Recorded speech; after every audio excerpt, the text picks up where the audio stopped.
Екіншісі, мына Қазглобал деген бір канал шығыпты. Қазглобал деген. Сосын тағы менің атымда Серікжан Біләш деп ашып алған бір канал шығыпты. Мен осы екі каналға ескерту жариялаймын. Серікжан Біләш деген канал менің атымды пайдалануды доғарыңыз. Бұл бір. Екіншісі, барлық менің лекциямды көшіріп тарататын каналдар ескерту беріңіз. Бұл канал Серікжан Біләшұлының каналы емес, бірақ Серікжан Біләшұлының лекцияларын көшіріп тарататын канал деп ескерту беріңіз. Инстаграмда да бірнеше парақша ашылды. Міндетті түрде ескерту беріңіз. Әрбір постыңыздың астына ескертіп отырыңыз. Себебі жұрт сізді Серікжан Біләш екен деп қалмасын. Бұл екі. Үшіншісі, жаңағы Қазглобал бар, тағы бірнеше канал менің ескі кездегі бір видеоларымды пайдаланып, оған жаңағы неше түрлі менің принциптеріме қайшы аттарды қояды екен. Мысалы, Тоқаев Әблязов пен Серікжанға бұйрық берді деген видеоны көріп қалдым. Тоқаев Әблязовқа да Серікжанға да бұйрық бере алмайды. Әблязов осы режиммен міне 20 жылдан артық уақытта бері күресіп келе жатқан бірден бір қазақ. Ол осы режиммен сатылмай, сатпай, түрмесінде көріп, қорлығында көріп күресіп келе жатқан қазақ. Ал Серікжан ешқашан сатпайды. Сатса, баяғыда мансап бергенде сатылатын еді. Сатса, баяғыда ақшаны ұсынғанда сатылатын еді. 4 қатын алып, 4 тоқал алып, 4 коттедж, 4 джип алып, Астана Алматының ортасында шайқап жүрмейсің бе? Миллиондаған долларды ары бері шашып дегенде бас тартқан Серікжан. Сондықтан мен де сатылмаймын. Сондықтан жаңағы сияқты тақырыптарды қоймаңыздар. Жұрт назарына көмексізге түйсігіне басқа шуғын бересіздер. Егер сіздер осындай қитұрқылықтарыңызды қоймасаңыздар, мен сіздердің каналдарыңыздың үстінен арыз жазып, 3 рет страйк берсем, каналыңыз жауып тастайды. Айтпады демеңіз, мен ақ көңілмін.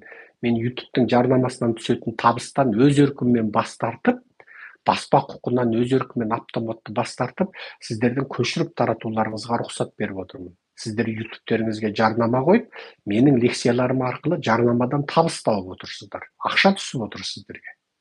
Ал мен осы ақшадан бас тартып отырмын. Мен неге бас тарттым? Мен шіріген миллионермін ба? Жоқ, мен миллионер емеспін. Әблязовтың өз каналына жарнама қойып отыр. Жарнамадан түсетін табыс Әблязовқа да керек болып отыр.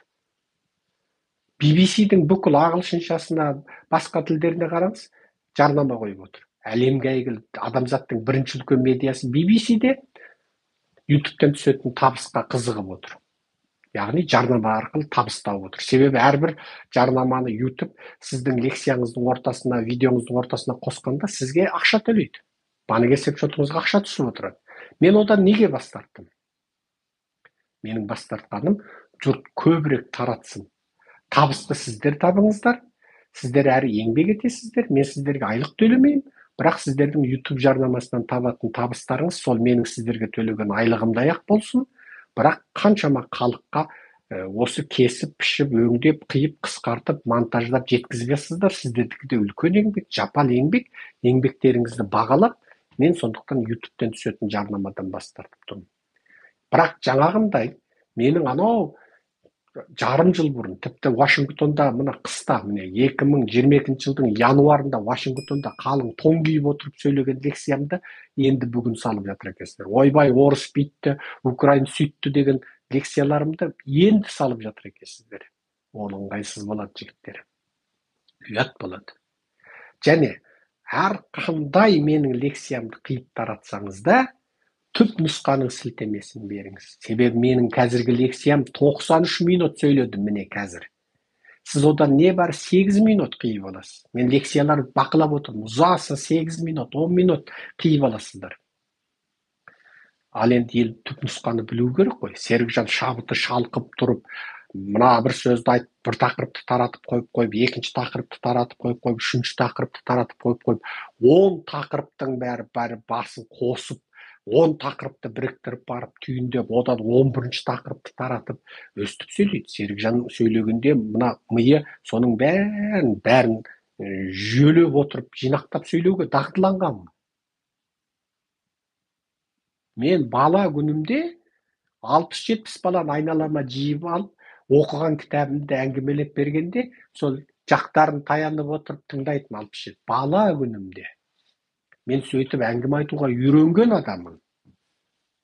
Атам жарықтық достары келген кезде кітап оқы деп маған кітап оқытып қойып мақтанатын жарықтық. Содан үлкен ақсақалдар, әжелер о заманда мәмпәзи дейді, қалталарынан алып, мына үлкен мата белбеу болады, мата белбеудің ішіне мәмпәзилерін орап қояды. Ол заманда мәмпәзи, кәмпит түгілі қанттың өзі жоқ қой. Қантты көргенде көзің жарқырап кететін заман біздің заманымызда, маудың заманы ғой.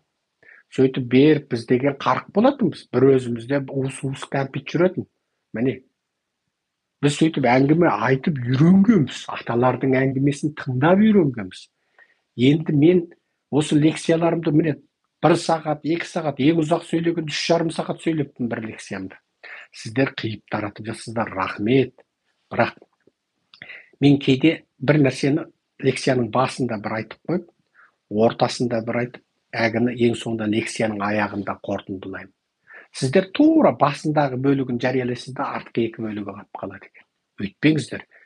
Ана суырып алыңыздар. Менің тұтас лекциямда осы тақырып 3 жерде айтылса, 3-ін біріктіріп жариялаңыздар.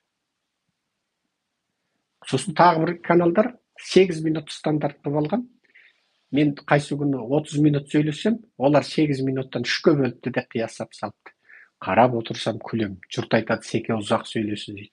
Елдер 8 минуттан 3-ке бөліп 24 минут, 25 минут нұсапты. Ал менікі де сол не бар 30 минут.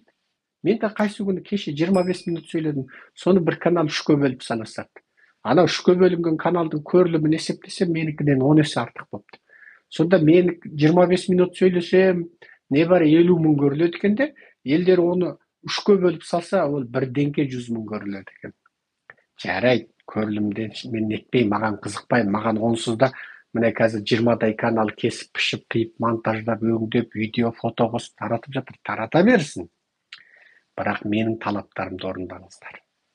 Бірінші, өзіңіздің көшіріп таратушы екеніңізді ескертіңіз. Серікжан Біләш емес екеніңізді ескертіңіз. Екінші, түп нұсқаға міндетті түрде сілтеме жасаңыздар.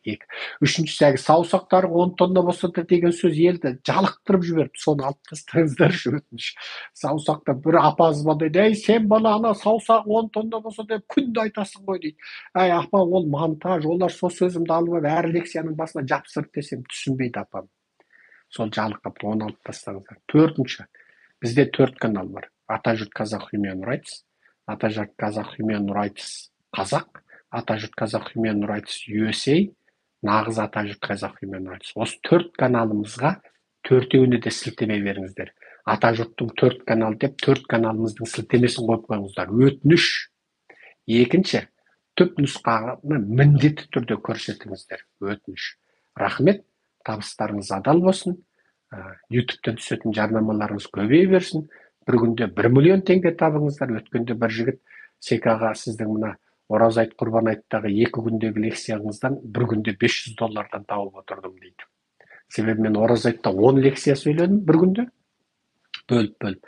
Құрбан айтта да 10 лекция сөйледім 1 күнде. Айтшылап жүріп жұрттың тасын деп.